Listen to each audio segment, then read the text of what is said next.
এখন থেকে pastry sheet বা সমোচা শিট সুপার শপ থেকে চড়া দামে কিনতে হবে না। ঘরে থাকা আটা অথবা ময়দা দিয়েই বানিয়ে নিতে পারবেন সুপার শপের মতো এরকম পেস্ট্রি শিট। রোজার মাসে কিন্তু এই পেস্ট্রি শিট বা সমোচা শিট গুলো আমাদের অনেক বেশি দরকার হয়। তো আজকে আমি A to Z recipe share করব। আসসালামু আলাইকুম everyone, welcome back to my channel. শীটগুলো আটা অথবা ময়দা যেকোনো একটা দিয়ে বানালেই হয়। অনেকে মনে করেন আটা দিয়ে একদম পারফেক্ট ভাবে সুপার শপের মতো হয় না। আজকে আমি আটা দিয়ে বানিয়ে দেখিয়েছি আর আশা করছি আপনারা দেখেই বুঝতে পারছেন কতটা পারফেক্ট হয়েছে এই সমুচা শীটগুলো। আমি একটা মিক্সিং বোলে 3 কাপ আটা, স্বাদ মতো লবণ নিয়েছি আর শুকনো উপকরণগুলো প্রথমে মাখিয়ে নিয়েছি, তারপর অল্প অল্প নর্মাল টেপের পানি দিয়ে একটা ডো বানিয়ে নিচ্ছি। এই ডোটা কিন্তু নরমাল রুটি পরোটার ডো এর মতোই হবে, তবে একটু বেশি সময় এই ডোটাকে ময়ান করে সফট করে নিতে হবে। পানির পরিমাণটা বলে দিতে পারবো না, অল্প অল্প পানি দিয়ে ঠিক এরকম একটা ডো বানিয়ে নিতে হবে। এখন খুব ভালোভাবে এটাকে ময়ান করে নিচ্ছি আর গুলে একটা বলের শেপ দিয়ে দিচ্ছি আর এটাকে রেখে দিব ঢাকনা দিয়ে ঢেকে 10 থেকে 15 মিনিটের জন্য। এতে করে এই ডোটা আরো বেশি সফট হয়ে আসবে। ডোটাকে আমি একটু বেশি সময় ধরে রেস্টে রেখেছিলাম, যার কারণে অনেক বেশি সফট হয়ে গেছে। এখন এটাকে একটু মুথে নিব। ময়ান করা হয়ে গেলে অল্প অল্প করে লেচি কেটে নিব। লেচিটাকে গোল বলের মতো করে নিয়েছি আর এটা দিয়ে একটা ছোট রুটি করে নিয়েছি। আর এই লেচিটা কিন্তু এত বেশি নেওয়া যাবে না, অল্প লেচি নিয়ে একটা রুটি বানাতে হবে। এ পর্যায়ে মনে রাখবেন, যদি এই লেচিটা একটু বড় নেন তাহলে এই শীটগুলো পাতলা হবে না, নরমাল রুটির মতোই হয়ে যাবে। সো একটু ছোট নেওয়ার চেষ্টা করবেন। এখন আমি অল্প অল্প ময়দা দিয়ে এটাকে বেলে নিচ্ছি আর এটাকে এত বড় করবো না, ঠিক এরকম করে এটাকে রেখে দিব। এভাবে আমি 4-5টা রুটি একবারে তৈরি করে নিচ্ছি। এই রুটিগুলো কিন্তু এর থেকে বড় করা যাবে না, প্রয়োজনে এর থেকে একটু ছোট রাখতে পারেন। এখন রুটির উপরে আমি একটু তেল ব্রাশ করে দিচ্ছি। খুব ভালোভাবে তেলটাকে ব্রাশ করতে হবে, এই স্টেপগুলো খুবই গুরুত্বপূর্ণ।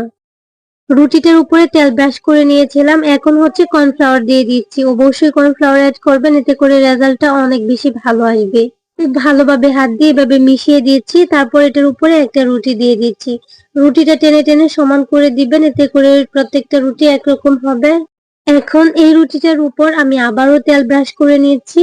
খুব ভালোভাবে তেলটা ব্রাশ করতে হবে এবং সেম ভাবে আগে যেরকম কর্নফ্লাওয়ার রুটিটার উপরে দিয়েছিলাম এটার মধ্যেও কর্নফ্লাওয়ার অ্যাড করছি। কর্নফ্লাওয়ারটা খুব ভালোভাবে পুরা রুটির গায়ে দিতে হবে, এভাবে ভালোভাবে মিশিয়ে নিতে হবে। তারপর আরেকটা রুটি আমি এটার উপরে দিয়ে দিচ্ছি। সেম ভাবে আমি 5টা রুটি নিয়েছি, আমি 5টা করে একসাথে বেলে নিব। খুব ভালোভাবে হাত দিয়ে চেপে চেপে একটু বড় করে নিচ্ছি। তারপর এটাকে বেলুন দিয়ে হালকা করে বেলে নিতে হবে আর একদম সমান করে বেলে নিতে হবে, যাতে 4-5টা সমান হয়। তবে মনে রাখতে হবে, উপরে যে রুটিটা দিয়েছি ওইটার মধ্যে কিন্তু আমি ময়দাও অ্যাড করি নাই, আবার তেলও দেই নাই। আমি কিন্তু একদম সমান করে আস্তে করে এভাবে বেলে নিচ্ছি। এটা কিন্তু খুব গুরুত্বপূর্ণ এই শীটগুলো তৈরির ক্ষেত্রে। আর উল্টে পাল্টে কিন্তু এই রুটিটাকে বেলে নিতে হবে, এক সাইড থেকে শুধু বেলে নিলে হবে না। তো আমি কিন্তু উল্টে পাল্টে এপাশ ওপাশ দুই পাশে সমানভাবে এটাকে বেলে নিয়েছি। এখন এটা আর আমি বেলবো না, ঠিক এতটুকুই আমি রাখবো। চুলায় একটা প্যান বসিয়ে দিয়েছি আর এই প্যানটা ভালোভাবে গরম হওয়ার পর চুলার আঁচটাকে একদম লোতে করে দিয়েছি। রুটিটা দেওয়ার কয়েক সেকেন্ডের মধ্যেই কিন্তু আমি এটাকে উল্টে দিচ্ছি। বেশিক্ষণ রাখলে কিন্তু এই যে দেখেন এরকম কালার চলে আসবে। খুব দ্রুত এটাকে উল্টে পাল্টে দিতে হবে। শুধু কালারটা হালকা চেঞ্জ হয়ে যাবে, মানে সিদ্ধ হয়েছে এরকম একটা ভাব হবে, তবে সোনালী কালার হওয়া যাবে না। কালারটা চেঞ্জ হওয়ার সাথে সাথে দেখবেন এক একটা রুটি টান দেওয়ার সাথে সাথে উঠে আসছে, মানে প্রত্যেকটা শীট একদম আলাদা হয়ে যাচ্ছে। তো আপনারা চাইলে 6টা 7টা 8টা 10টা বা 4-5টা একসাথে করে এভাবে বানিয়ে নিতে পারেন। আর এই শীটগুলো বানানো খুবই সহজ।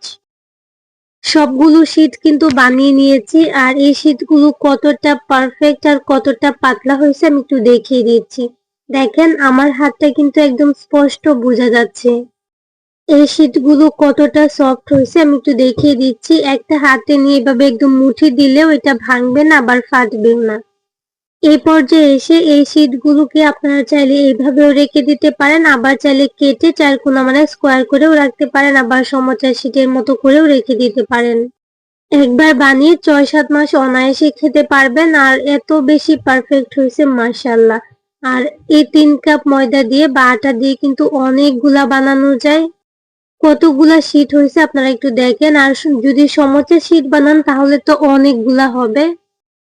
আমি একটু কেটে সমান করে নিচ্ছি, মানে স্কোয়ার করে নিচ্ছি। কিছুটা সমোসা শীট বানাবো, আবার কিছুটা হচ্ছে স্প্রিং রোল বানাবো।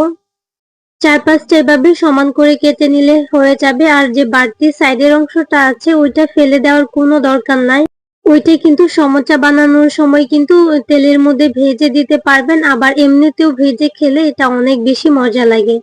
এই শীটগুলো আমি আমার মতো করে বানিয়েছি, তবে আপনারা চাইলে আরো অনেক বেশি বড় করে কিন্তু বানাতে পারেন। এই সাইডের অংশগুলো আমি রেখে দিচ্ছি।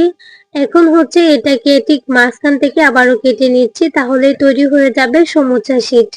এই শীটগুলো দিয়ে যদি রোল বানান বা সমোসা বানান, দেখবেন এত পরিমাণে ক্রিস্পি হবে, দোকানের থেকেও আমি মনে করি অনেক বেশি ভালো হবে। আর দেখেন কতগুলা হয়েছে, আর এগুলা দিয়ে কিন্তু অনেক দিন বানানো যাবে, আর বাকি তো আরো অনেক আছে। মেইনলি রোজার মধ্যে আমরা একটু বেশি ব্যস্ত থাকি, তবে যদি একটু সময় করে এগুলা বানিয়ে রাখা যায় তাহলে আমাদের ইফতারটা একটু সহজ হয়ে যায়।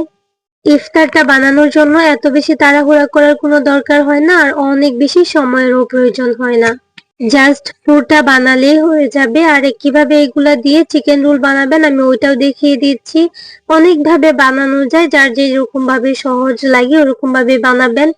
তো দেখেন ঠিক এইভাবে বানিয়ে নিয়েছি। যারা একটু বড় সাইজের চিকেন রোল বানাতে চান তারা এইভাবে স্কোয়ার করে কাটার দরকার নাই, পুরা রুটিটা রেখে দিবেন। স্প্রিং রোল বলেন আর সমুচার ভাজ বলেন, এটা আসলে এখন সবাই পারে, তবে যেহেতু আমি ভিডিওটা করছি আমি একটু দেখিয়ে দিচ্ছি ঠিক আমি যেভাবে বানাই। সো এভাবে বানিয়ে নিতে পারবেন। আর এখন হচ্ছে এগুলাকে ফ্রোজেন করে দেখাবো কিভাবে ফ্রোজেন করে রাখতে হয়, বা আমি কিভাবে এগুলা ফ্রোজেন করে রাখি। আমি এগুলাকে যে কোনো এয়ারটাইট কন্টেনার অথবা জিপলক ব্যাগের মধ্যে ভরে আমি হচ্ছে এটাকে ডিপ ফ্রিজে সংরক্ষণ করে রেখে দেই। বানানোর 10 থেকে 15 মিনিট আগে বের করে নিতে হবে। সো আজকের রেসিপি এই পর্যন্তই। সবাই অনেক অনেক বেশি ভালো থাকবেন। ভিডিওটা ভালো লাগলে লাইক কমেন্ট শেয়ার করে দিবেন। আল্লাহ হাফেজ, আসসালামু আলাইকুম।